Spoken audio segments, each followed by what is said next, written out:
It's often taken for granted, so we're discussing men's health. Our guest is Dr. Anthony Witt. He's a family medicine physician with Woodlawn Health. This is Woodlawn Health Doc Talk. Thanks for joining us. I'm Joey Waller. Hi, Dr. Witt. Welcome. Hi, Joey. Thanks for having me. Great to have you aboard. We appreciate the time. So first, tell us, what are the routine screenings that men need regularly, and starting at what age? Yeah, so when we talk about screenings, most people automatically jump to cancer screenings. That's usually what is being discussed. And so the primary screenings for men would be colon cancer screening is now at age 45. Used to be age 50, but we're seeing earlier cancers being diagnosed. So that recommendation has been dropped to 45 for colon cancer screening. And prostate cancer screening is a little bit of a lengthier discussion that we'll touch on, but that generally, depending on which society you prescribe to, can start anywhere from age 40, 45. Most people go by age 50 if you get screened. Lung cancer screening is not for everybody. It is only if you have a certain amount of smoking history. That generally starts around age 50 as well. So for men's cancer screenings, that's primarily what we're looking at. I also do like to touch on the yearly lipid or cholesterol screening, yearly diabetes screening, and high blood pressure screening, which is just as it sounds, getting your blood pressure checked once a year. So these are all things that don't really have a certain age to start. I just generally say it's best to see your primary care provider on a yearly basis in adulthood. So the moment you leave high school, you should already be seeing your pediatrician. Then you can see your adult family practice provider, because all these screenings do change with time. And your primary care provider is your point person to keep you up to date on those screenings. So even if you're completely healthy, even if you are not yet 45 for the colon cancer screening, seeing a yearly provider is important for those other cholesterol, diabetes, high blood pressure screenings, and they can keep you apprised of any other changes and recommendations. Gotcha. So what's the importance, generally speaking, of having annual blood tests, and what are a few of the significant results they can yield? That's a question that comes up a lot of like, hey, I'm maybe young. I don't feel anything abnormal going on. Why do I need to have blood work done? And not all insurances pay for wellness labs. Thankfully, most of them do, but sometimes patients get some surprise bills that we're not aware of. I see a lot of importance in quote unquote wellness labs, and that means something slightly different per provider because it gives us a baseline set of labs. So, one, it can absolutely identify something that we wouldn't have known otherwise, like a patient that's anemic, right? Their blood counts are low that they weren't symptomatic to. So, it can alert us to an issue. And, sometimes we catch diabetes just off screening labs, screening yearly wellness labs. But it also gives us a baseline set of labs. So if you were to get ill in the next 2 to 3 years and you go into the hospital and your labs are all over the place because you're acutely ill, we'd have no way of knowing what how far off are these labs from your normal, unless we have a baseline set in the last few years. So I change how frequent I do those labs for my patients based off their age. Somebody in their early 20s, if they're otherwise healthy, they probably don't need those every single year. But somebody in their 40s, at that point, we should be screening their lipids every single year. So again, that's just the value of seeing your primary every year, because then you can develop that relationship with them and come up with the screening frequency that's appropriate for your situation. For men, getting a blood test typically means including PSA, especially as men age. How much of a difference does having your PSA regularly checked make in diagnosing possible prostate cancer? Because it really could be the difference between life and death for some people, right? It could for some patients, yeah. The recommendation for prostate cancer screening is very complex depending on, as I said earlier, which society you follow, whether it's the American Cancer Society or whether it's the Urological Society or Family Medicine Society. They all have different variations of what they recommend for prostate cancer screening. The advice of everyone should go get a PSA drawn, it actually is a little bit more complex than that, because you can get elevated PSA levels that are not clinically significant but can lead to advanced testing and invasive procedures that have side effects. that might not have been necessary in the first place. That being said, I usually try to recommend for my patients to have a yearly PSA after the age of 50, but not all providers might feel that way, and it really just depends on that particular patient.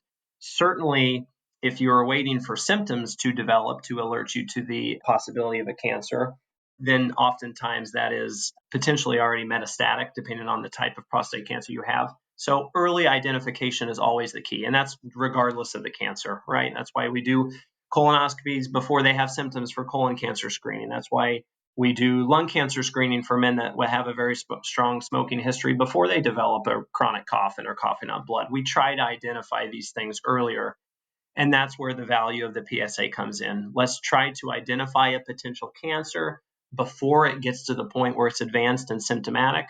And an elevated PSA can suggest that possibility and then can lead to further follow up. And Dr. Witt, short of cancer, how important are regular prostate exams as men age, especially to address issues like an enlarged prostate? And when might an MRI come into play there? Because sometimes, of course, as men age, there are issues with urinary capability and other things as well. Sure. Yeah. If you would have gone into a doctor's office 20 years ago, pretty standard that every man over a certain age is going to get a digital rectal exam for prostate cancer screening. And that's no longer recommended, to the relief of many men that go to see their primary doctor on a yearly basis. So screening is almost exclusively through the blood test, the PSA. Where imaging comes into play is if we are having symptoms, in which an exam would be appropriate in those cases, or we have an elevated PSA to a level that is concerning for possible malignancy, then we would like to get further imaging of that prostate, right? We want to know, is this an elevation in PSA that is something that we really need to be concerned about? Or are these symptoms something that we really need to be concerned about from a cancer perspective? And so thankfully, we have prostate MRI imaging that is available to us now that did not used to be as widely available, because used to it was an ultrasound. And there might still be indications for a prostate ultrasound, but they are becoming less widely used, and the MRI is kind of replacing them for the most part, which is much less invasive. The MRI is much less invasive testing, and honestly a lot more accurate for identifying prostate cancer lesions and then also ruling out what things might not actually be cancer without having to do further invasive testing. So the MRI is becoming much more widely used, and again, to the relief of many men that might need advanced imaging, that they could go to an MRI instead of having to have the transrectal ultrasound, which was still used occasionally, but not as much now.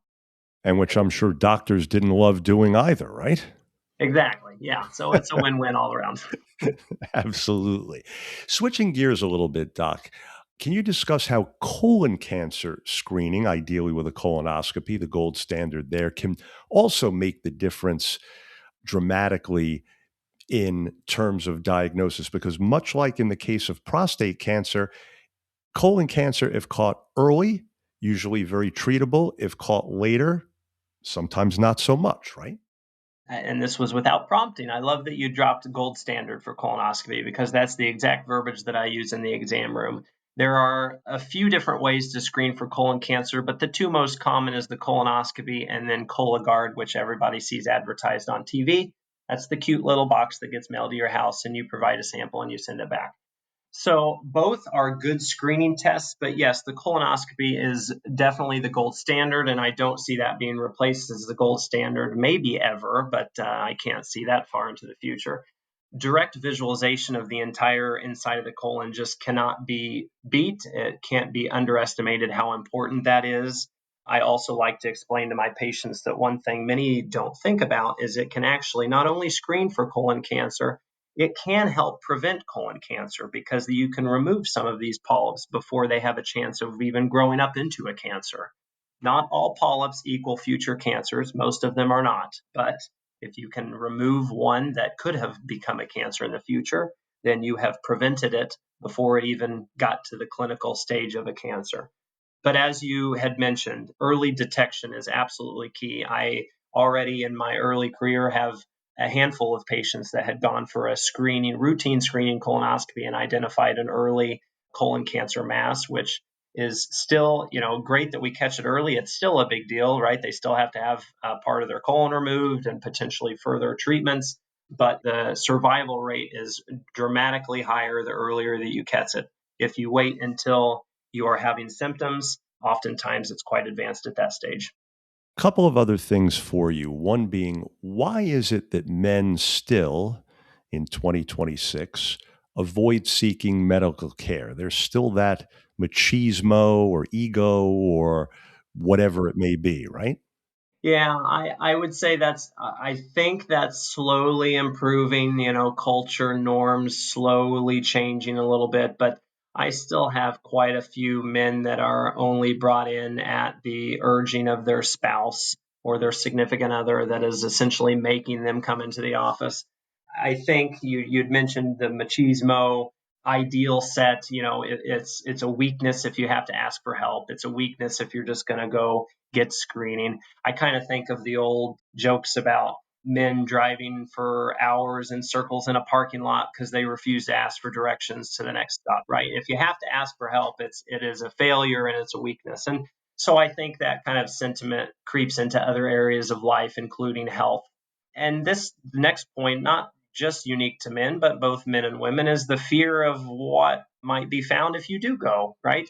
If you do go and get screened, we could find something. And then they have to deal with that. Whereas you can kind of ignorance is bliss sometimes, where if you just don't get screened, you don't know about it, which for obvious reasons is not the appropriate approach to healthcare.